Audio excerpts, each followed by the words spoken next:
भाकऱ्यांची व्यवस्था चालू आहे तर मी तुम्हाला दाखवतोय बघा. आज काय चालू आहे बघा.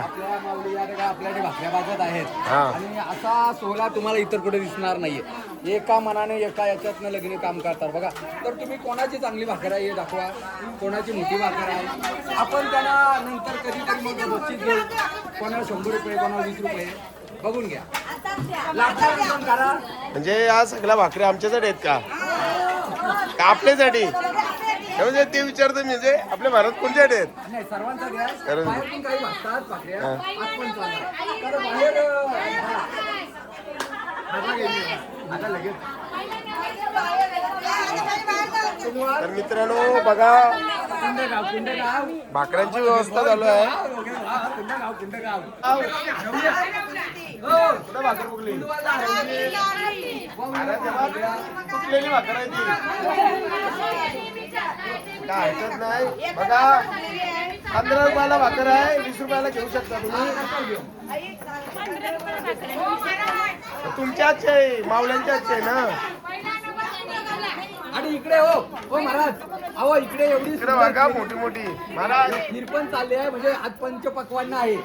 आधी आपण भाकऱ्या बघूया नंतर मग तिकडे जाऊ. भाकऱ्या चालू आहेत आणि मग इकडे पहा तोंडाला पाणी सुटेल. हरकत नाही. भाकऱ्या बघितल्यानंतर आता आपण आलेलो आहोत.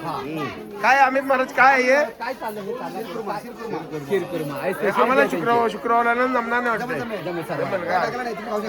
बाहेर पण भाकऱ्या त्यांच्या उलटा तिकडे जातो महाराज. आणि मग सुंदर तुम्ही येणार तर आले तर हरकत नाही. चला चला इथं बघा शिंगा तोडायचं काम चाललंय. हा आणि मिरच्या पण टाकते काकी सध्या.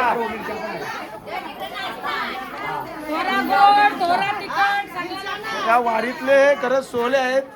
तिथे भाकऱ्या बनवतात, तिथे काय शिरकुर्मा, इथे मिरच्या तोडल्या जातात, इथे शेंगा फरसबी तोडली जाते आणि तिकडे नाचतात. तिकडे आता आपण जाऊया बघा.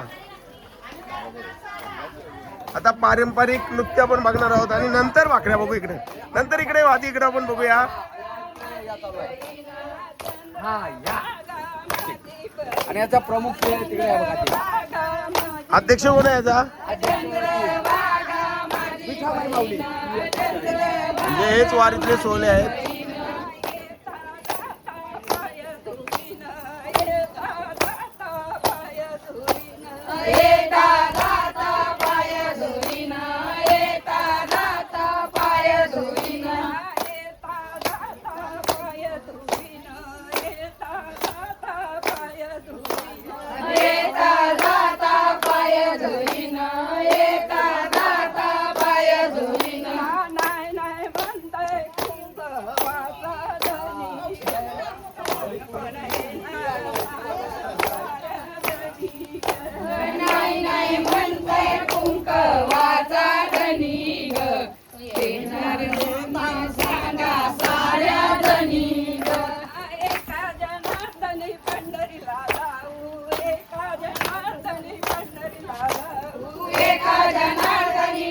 आणि आता इकडे बघूया आपण.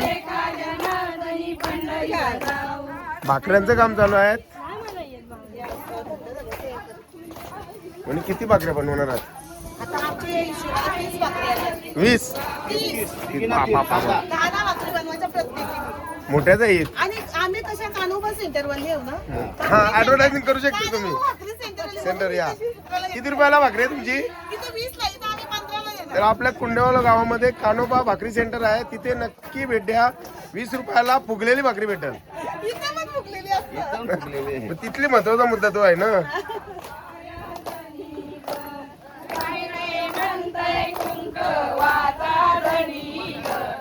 संध्याकाळची वेळ आहे. भाकरी बनवल्या जातात. आमच्यासाठी शीर कुर्मा काहीतरी बनवला जातोय आणि पारंपरिक नृत्य सुद्धा आमच्या गावातील या वारकऱ्यांनी, वारीतील महिलांनी, गावातील नाही वारीतील सर्व पंचक्रोशीतील महिलांनी नृत्य देखील सादर केलं. आणि इथे मी थांबतो. रामकृष्ण हरी. चला.